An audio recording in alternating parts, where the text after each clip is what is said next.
அன்பு நேயர்களே, உங்கள் அனைவருக்கும் என்னுடைய மனமார்ந்த வணக்கங்கள். ஒரு மனுஷன் தன் வாழ்நாள் முழுக்க எந்த ஒரு தப்புமே செய்யாமல் தர்மம் தவறாமல் வாய்மையே உருவமாக வாழ்ந்து வராருன்னு வைப்போம்.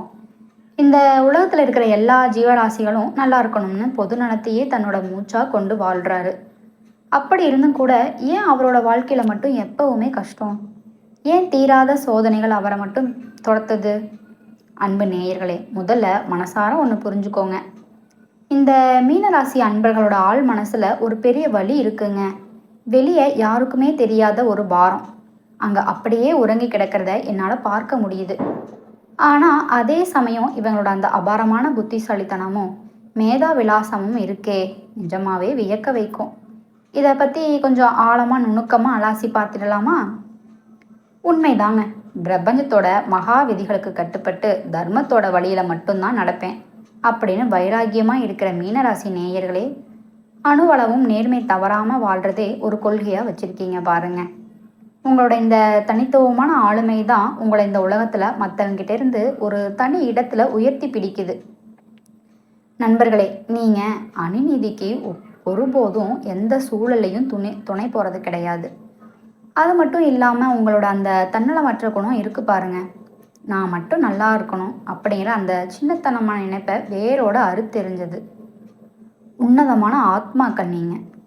இந்த உலகம் முழுசும் இருக்கிற மக்கள் எல்லாரும் நலமா இருக்கணும்னு நினைக்கிற பேராற்றல் கொண்ட நீங்க. அறிவு கூர்மையில யாராலையும் அசைக்க முடியாத ஒரு இமயமலை சிகரம். உங்களோட தர்க்க ரீதியான சிந்தனைகளையும் அந்த மைன்யூட்டான கவனிப்பு திறனையும் அவ்வளவு சீக்கிரம் யாராலையும் ஏமாத்திட முடியாதுங்க. உங்கள் பாதையை திசை திருப்பிடவும் முடியாது. இதுதான் மறுக்க முடியாத நிதர்சனமான உண்மை. உங்களுக்கு நீங்களே நிகர்னு சொல்கிற அளவுக்கு ஒரு ஈடு இணையற்ற ஆளுமையாக திகழ்கிறீங்க. ஒரு விஷயத்தில் இறங்கிட்டீங்கன்னா அதோட நல்லது கெட்டது என்ன, ப்ளஸ் அட்டன் மைனஸ் என்னன்னு,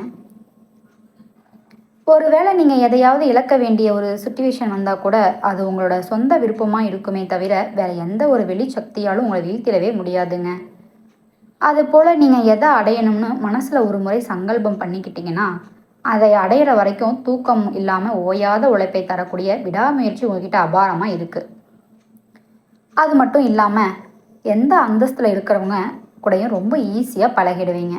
உங்களோட அந்த உன்னதமான சமூக பண்பு தான் உங்களுக்கு பெரிய நட்பு வட்டத்தையே உருவாக்கி தந்திருக்கு.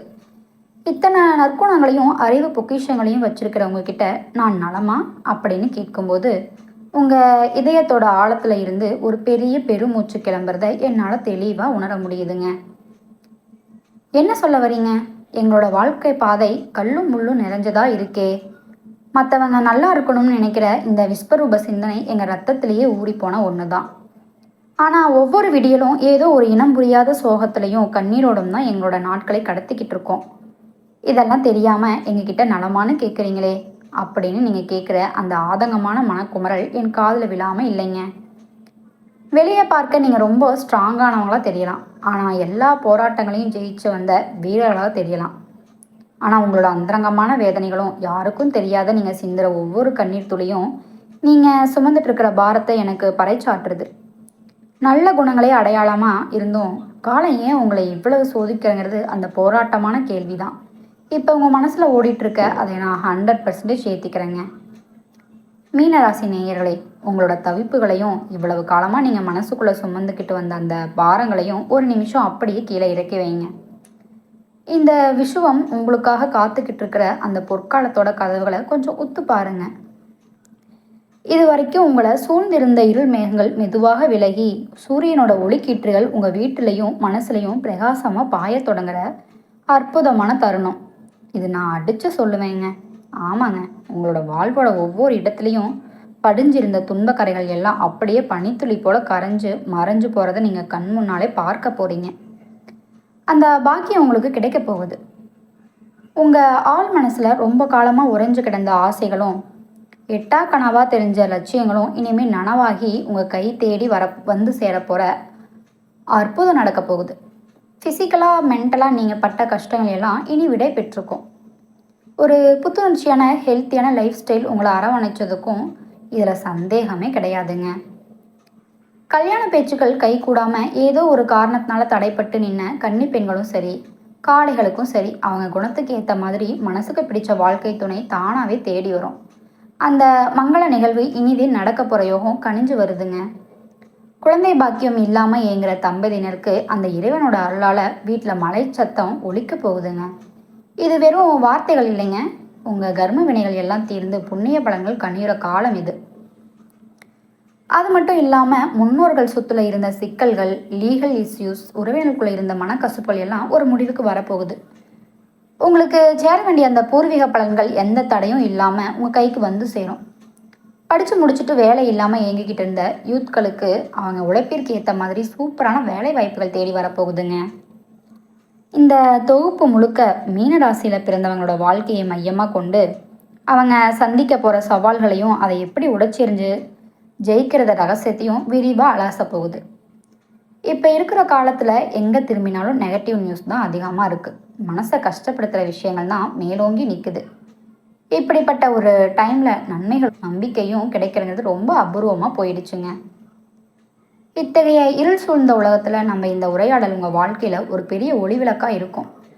துவண்டு போயிருக்கிற உங்கள் மனசுக்கு ஒரு புது எனர்ஜியை, ஆன்மீக பலத்தையும் கொடுக்கும்னு நான் முழுசாக நம்புகிறேன். இது வெறும் இன்ஃபர்மேஷன் கிடையாதுங்க. உங்கள் எதிர்காலத்தை பாதையை சீரமைக்க போகிற ஒரு முக்கியமான கைடு. மீனராசியோட தனித்துவமான குணங்களுக்கும் அவங்க சந்திக்க போகிற இந்த மாற்றங்களுக்கும் பின்னாடி இருக்கிற அந்த பிரபஞ்ச ரகசியங்களை இன்னும் கொஞ்சம் ஆழமாக பார்க்கலாமா? ஒரு மனுஷன் தன்கிட்ட இருக்கிற அபாரமான ஆற்றலையும் பிரபஞ்சம் அவனுக்கு வாரி வழங்க துடிக்கிற நற்பலன்களையும் ஏன் தன் கைகளாலேயே தட்டி விடுகிற மாதிரியான துரதிருஷ்டமான நிலை ஏற்படுது? குறிப்பாக இந்த மீனராசி நேயர்கள் இவ்வளவு அறிவாளியாக இருந்தும் கூட சில நேரங்களில் காற்ற அந்த மெத்தன போக்கு அவங்க வாழ்க்கையை அசைத்து பார்க்குதே. இது அவங்க கிரக அமைப்பா இல்லை அவங்களோட சுபாவமா? இன்னும் சொல்லப்போனால் சின்ன வயசில் அவங்க செய்கிற அந்த தற்கொலைக்கு ஓப்பனான ரகசிய பகுதிகள் அவங்களை எப்படி பாதாளத்தில் தள்ளுதுன்னு கொஞ்சம் விரிவாக சொல்ல முடியுமா? நிச்சயமாக மீனராசி அன்பரோட வாழ்க்கையில் அவங்க சந்திக்கிற ஒரு மிகப்பெரிய ஸ்பீடு பிரேக்கரே அவங்களோட இந்த அலட்சியம் அப்படிங்கிற மாய யாத்திரைங்க. ஒரு காரியம் கைக்கூடி வர நேரத்தில் அதோட இம்பார்ட்டன்ஸ் புரியாமல் ரொம்ப அசால்ட்டாக இருந்துட்டு அந்த வாய்ப்பு நழுவி போனதுக்கப்புறம் வருத்தப்படுகிறது இவங்க தொடர்கதையாக இருக்குது. கிட்டனது வாய் கெட்டாமல் போகிறது இவங்களோட இந்த துணிச்சலும் அலட்சியம் தான் மெயின் ரீசன். வாழ்க்கையில் 30 வயசுக்கு அப்புறம் தான் யார் நமக்கு வேண்டியவங்க, யார் நம்மை கெடுக்கிறவங்க அப்படிங்கிறது அந்த பெரிய உண்மையை இவங்களுக்கு புரிய ஆரம்பிக்குது. அது வரைக்கும் தங்களோட ரகசியங்களையும் பலவீனங்களையும் தரம் தெரியாதவங்க கிட்ட அள்ளி தெளிச்சிடுறாங்க. இவங்களோட இந்த ஒரு ஓவர் ஓப்னஸ் இவங்களுக்கு ஒரு பெரிய ஆயுதமாக திரும்பிடுது.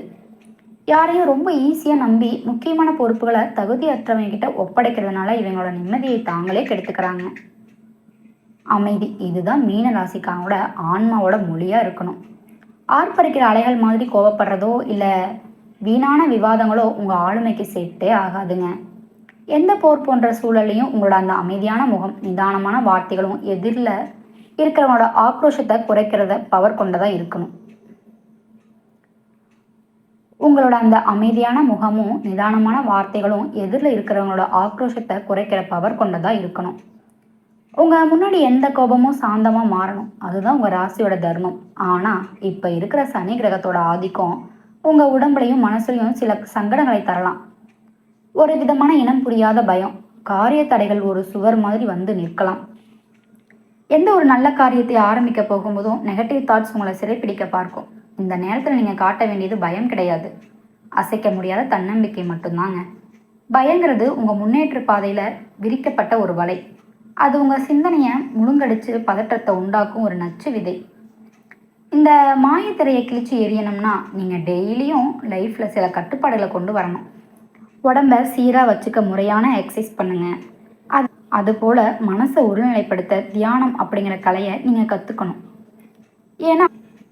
ஏன்னா அமைதி தான் உங்களோட பெஸ்ட் ஃப்ரெண்டு, பயம்தான் உங்களோட பரம எதிரி. நீங்கள் பாசிட்டிவ் தாட்ஸை கவசமாக வச்சுக்கிட்டா உங்கள் வாழ்க்கையில் தீமைங்கிறது துளியும் அண்ட முடியாது. நன்மைகள் மட்டும்தான் உங்களை சூழும். இதுதான் பிரபஞ்ச விதி. கிரகங்களோட சுழற்சியும் காலமாற்றமும் ஒரு மனுஷனை ஆட்டி படைக்கும் போது அவன் எதை பிடிச்சிக்கிட்டு தன் வாழ்வை நகர்த்தணும்? குறிப்பாக வழிபாட்டு முறைகளில் மீனராசினர் கடைபிடிக்க வேண்டிய ரகசிய சூட்சமங்கள் என்ன? கண்ணுக்கு தெரியாத நெகட்டிவ் எனர்ஜியில இருந்து திருஷ்டியில இருந்தும் தப்பிக்க எளிய வழிகள் இருக்கா? நிச்சயமா இருக்குங்க.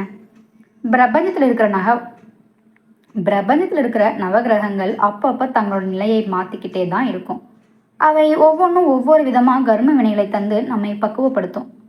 அந்த மாற்றங்களை பார்த்து பயப்படுறதை விட உங்கள் வாழ்வோட ஒவ்வொரு செகண்டையும் ஒரு செலிப்ரேஷனாக மாற்றிக்க பழகுங்க. இயற்கையோட மடியில் தவிழ்ந்து சுற்றி இருக்கிற பசுமையும் பிரபஞ்சத்தையும் நேசிக்க ஆரம்பிங்க. நொடிக்கு நொடி நடக்கிற வாழ்க்கையின் அதிசயங்களை என்ஜாய் பண்ணி வாழ ஆரம்பித்தா உங்கள் பயணம் ரொம்ப சுவாரஸ்யமாக இருக்கும். இது நாள் வரை உங்கள் நிம்மதியை பறித்த கவலைகள் எல்லாம் இனிமேல் காணல் நீர் மாதிரி காணாமல் போக போகுதுங்க. உங்கள் வம்சத்தை வளர்க்குற குலதெய்வமும் எங்கேயோ ஒரு தூரத்தில் இருக்குன்னு நினைக்காதீங்க. நீங்கள் இருக்கிற இடத்துலையே ஒரு விளக்கை ஏற்றி அந்த ஜோதியில் உங்கள் குலதெய்வம் இருக்கிறதா மனசார தொழுகுங்க. குலதெய்வம் பேர் தெரியாதவங்க கூட ஒரு நல்ல நாளில் தீபம் ஏற்றி வேண்டினா அந்த வழிபாடு உங்கள் குலதெய்வத்தையே தலைக்க வைக்கும். ஏன்னா மற்ற தெய்வ வழிபாட்டை விட குலதெய்வத்தோட ஆசீர்வாதம் தான் உங்களுக்கு ஒரு பாதுகாப்பு கவசமாக இருக்குங்க. பல கோயில்களுக்கு போயும் பல பூஜைகள் செஞ்சும் ரிசல்ட் கிடைக்கலையேன்னு வருத்தப்படுறீங்களா? அப்படின்னா தினமும் அதிகாலையிலேயே சூரிய பகவானை கும்பிட ஆரம்பிங்க. மற்ற கிரகங்கள் உங்களுக்கு பாதகமாக இருந்தாலும் கிரகங்களின் அரசனான சூரியனோட அருள் கிடைச்சுட்டா உங்கள் வாழ்வின் இருள் மறைஞ்சு மகா பிரகாசம் உண்டாகும். அந்த பேரொளி உங்கள் கண்ணீரை தொடச்சி முகத்தில் சிரிப்பை வரவழைக்குங்க. மற்றவங்களோட பொறாமை பார்வையால் வர திருஷ்டி உங்கள் வளர்ச்சியை பாதிக்காமல் இருக்க சில சிம்பிள் விஷயங்கள்லாம் நீங்கள் பண்ணலாம். தினமும் குளிச்சதுக்கப்புறம் பூஜை அறையில் விளக்கேற்றி அந்த முருகப்பெருமான மனமுருகி வேண்டிக்கோங்க. ஓம் முருகா போற்றி அப்படிங்கிற அந்த மந்திரத்தை 3 முறை சொல்கிறது உங்கள் மனசுக்கு துணிவை தரும். வீட்டில் பாசிட்டிவ் எனர்ஜியை வச்சுக்க நறுமணமிக்க சாம்பிராணி புகையும் கற்பூர ஆராத்தையும் பழக்கமாக்கிக்கோங்க. திருஷ்டி கழிக்க கல்லுப்புடன் மிளகு சேர்த்து வீட்டை சுற்றி போடுறது நெகட்டிவ் வைப்ஸை விரட்டி அடிக்கும். தீய சக்திகள் அண்டாமல் இருக்க கையில் கருப்பு நூல் கட்டிக்கலாம். வாரத்தின் ஒவ்வொரு நாளையும் பக்திமயமாக மாற்றுங்க. வெள்ளிக்கிழமைகளில் மகாலட்சுமி தாயாரையும், செவ்வாய்க்கிழமைகளில் சிங்கார வேலனையும், சனிக்கிழமைகளில் சனீஸ்வர பகவானையும் மனசார நினைச்சு வழிபடுங்க. இந்த ஆன்மீக கட்டுப்பாடுகள் உங்கள் சவால்களை சுலபமாக முறியடிக்க உதவும். ஒரு மனுஷன் வெளியில் செய்கிற சடங்குகளை விட அவனோட நம்பிக்கையும் அவன் இருக்கிற இடமும் அவன் தலையெழுத்தை எப்படி மாற்றுது? நெகட்டிவ் எனர்ஜியில இருந்து தப்பிச்சு எப்படி நிஜமான மன அமைதியை அடைய முடியும்?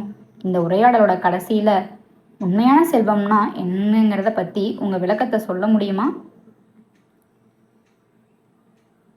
நிச்சயமா. மீனராசி நேயர்களே, உங்கள் வீடும் மனசும் ஒரு நந்தவனமாக இருக்கணும்னா முதல்ல உங்களை சுற்றி இருக்கிற சூழலை சரி பண்ணணும். வீட்டு வாசலில் எலுமிச்சை மற்றும் மிளகாயை கட்டி தொங்க விடுறதும் ஒரு கிண்ணத்தில் கல்லுப்பை நிரப்பி வைக்கிறதும் வெறும் சடங்கு மட்டும் கிடையாதுங்க. காற்றுல இருக்கிற நெகட்டிவ் வைப்ஸை உறிஞ்சிக்கிற ஒரு ஃபில்டர் அது. உங்கள் வீட்டில் துளசி செடி வளர்த்து அதை வணங்குறதும் பூஜை அறைகளை சுத்தமாக வச்சுக்கிறதும் தெய்வீக சக்தியை வீட்டுக்குள்ளேயே தங்க வைக்கும். வாரம் ஒரு முறை முருகன் கோயிலுக்கு போயிட்டு வாங்க. பூஜை அறையில் நல்ல வாசனையான தூபம் போடுறதும் வாசலில் கோலமிடுறதும் மகாலட்சுமியை வரவேற்கும். அதுபோல் தேவையில்லாத பழைய பொருட்களை தூக்கி போடுறது உங்கள் வாழ்க்கையில் இருக்கிற தேக்க நிலையை உடைக்கும். உங்களோட ப்ளஸ்களை மற்றவங்க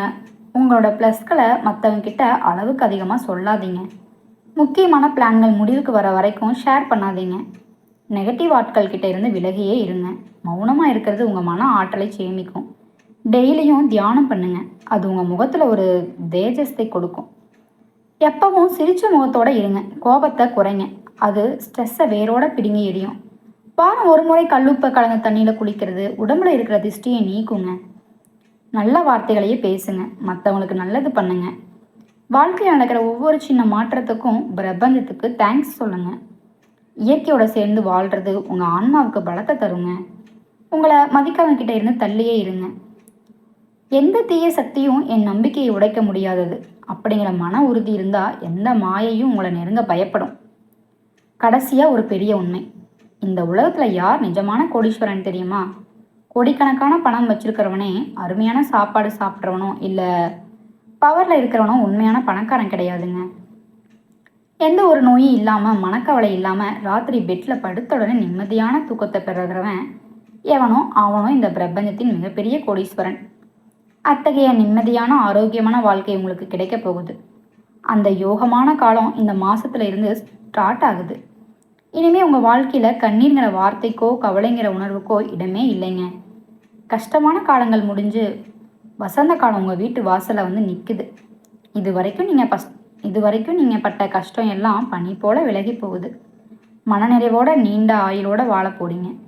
இந்த தெளிவும் நம்பிக்கையுமே உங்கள் வாழ்வின் கலங்கரை விளக்கமாக இருக்கட்டும். மீனராசி அன்பர்களின் வாழ்க்கை இன்னும் சிறக்க வாழ்த்தி இந்த ஆன்மீக பயணத்தின் அடுத்த பகுதியை அடுத்த முறை பேசலாம். அதுவரை உங்களிடமிருந்து விடைபெறுகிறேன். வாழ்த்துக்கள். நன்றி.